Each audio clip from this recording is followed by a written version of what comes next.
In your time of sorrow, let Lane Funeral Home on Ashland Terrace give you something to smile about. We focus on celebrating the life of your loved one. We will hold your hand through the process and make sure your loved one's life doesn't go unnoticed. Call us today at Lane Funeral Home on Ashland Terrace. Want to win some cash from our forecast? Enter our 3-degree guarantee contest. Every time the Local 3 Storm Alert team gets the high temperature right, we'll add $10 to the jackpot. At the end of the month, someone wins the whole thing. Only from Local 3. From all our families here at Chattanooga Auto Square. Chattanooga Auto Square. Chattanooga Auto Square. To yours, we want to wish you a blessed holiday season. And say thank you. Thank you. Thank you for making 2022 an incredible year. An incredible year. Here at Chattanooga Auto Square. Chattanooga Auto Square. You are the reason why. You are the reason why. You are the reason why. Luxury lives here. Luxury lives here. Luxury lives here. Luxury lives here. There are a lot of options when choosing an attorney. All you have to do is turn on the TV. At Wedemark Keith, we believe in doing things a little different. And our track record, well, it speaks for itself. At Wedemark Keith, it's more to us. It's personal. It's the Planet Fitness You Can Still Join a Gym in 2022 sale. Join a clean and spacious Planet Fitness today for just $1 down, $10 a month. Cancel anytime and pay nothing until January 17th. Hurry, deal ends Friday, December 30th. This feels like destiny, child. Miss Kelly Rowland! Can you do an impression of another musician? I can't get it. I'm gonna get the giggles. Weekdays at 3 on Local 3. Your loved one means the world to you. We understand your grief. We also know the funeral process can be daunting and costly. It doesn't have to be either. At Lane Funeral Home, we will not let price get in the way of celebrating your loved one's life. Call us today at Lane Funeral Home on Ashland Terrace.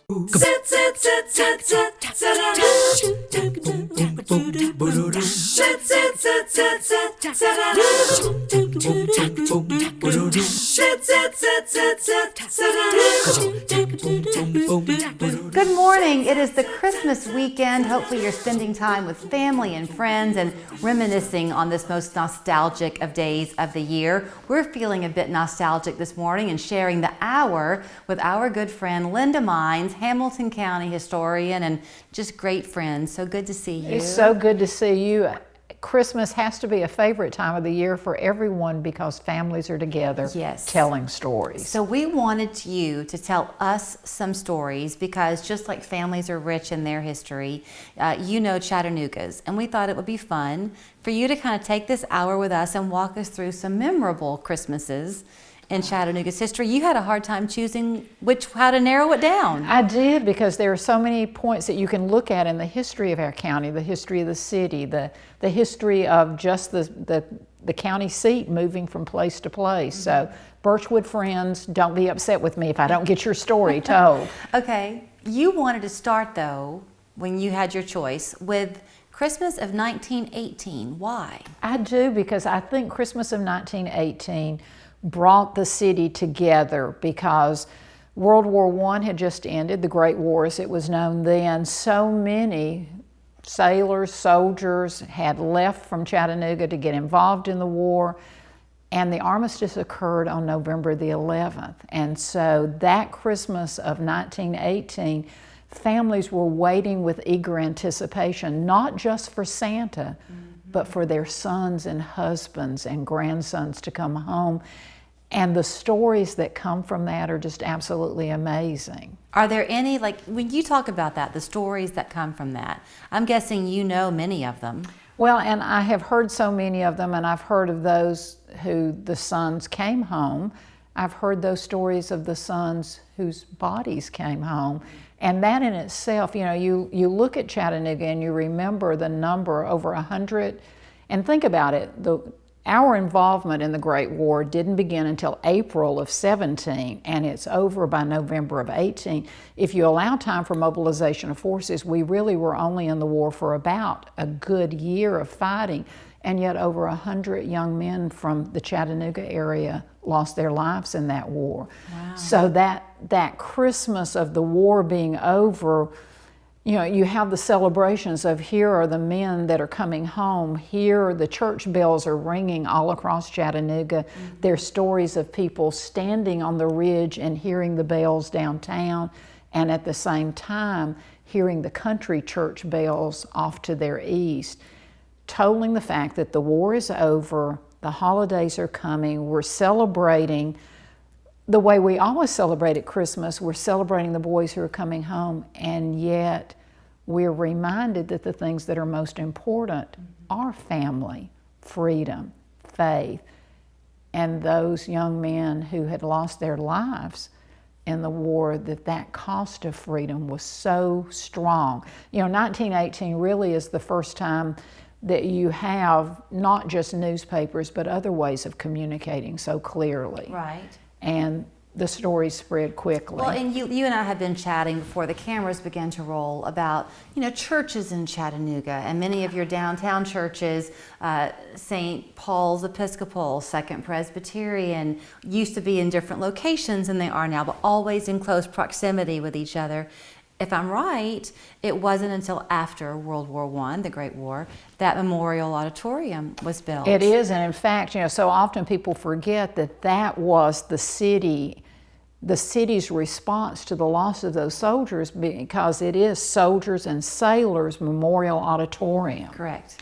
The second oldest American Legion in the nation is Post 14, and that's here in Chattanooga. That's the Davis Summer King. I always get his name mixed up, but that post, you know, General Carl Levi, commander of that post forever on the national board, but there was such a groundswell.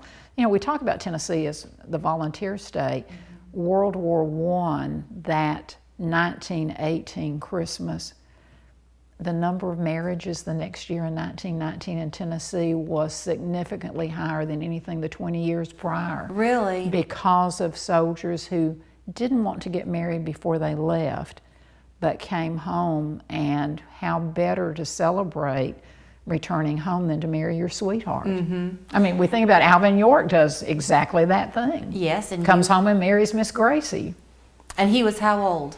He was almost 30. Really? Because he was an older soldier when he came home, but he had told Miss Gracie he didn't want to marry until he knew that he would be coming back, and then they would marry. So, and you also think a couple of minutes left, but so 1918, they had been in the war for a year, as you said, roughly, not quite. Right. But then it had just been not even 60 years prior, 50 and change, that the Civil War had ended with a much higher cost of life. Absolutely. But the emotional toll that would have brought to people who had been alive for both, to see their grandchildren at that point going through that same sorrow. And reliving almost the stories that perhaps they had heard of their parents during the Civil War. And, you know, I think it was probably even stronger here in Chattanooga because Fort Oglethorpe was such a training ground. It had been during the Spanish-American War, even though that war lasted only 4 months. By World War I, Fort Oglethorpe and the training that went on there was massive. The trains coming into Chattanooga on a regular basis, the soldiers marching down Remembrance Road to Fort Oglethorpe with the families turning out. You know, if my son's not home, at least I can celebrate and be encouraging to someone else's son. We have to wrap this up, but we might resurface this again and revisit it before the hour is over. Was it in World War I that we first began tying the yellow ribbon? You had asked me, I had my grandmother's brother, so I guess a great uncle, was lost in World War I, but they found him. But they had the yellow ribbon. Oh, and you know, that carries through today. Of course, someone my age remembers, you know, tie a yellow ribbon having a romantic meaning, and it was that, but it was the you will not be forgotten.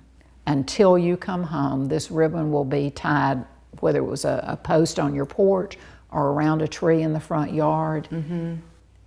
It was a way of saying, we have not forgotten you. Okay, so that was the Christmas of 1918. Armistice Day had just occurred a month and a little bit before. Right. A joyful Christmas. When we come back, we're going to go back a bit farther in time to post-Civil War, the 1870s, when life was definitely very different. We'll touch on that when we come back. Show us your mug, and you could win one of our new Local 3 mugs, plus a delicious ice cream cake from Dairy Queen. Just email your photo to showusyourmug@local3news.com. Watch for our winner each weekday morning on Local 3 News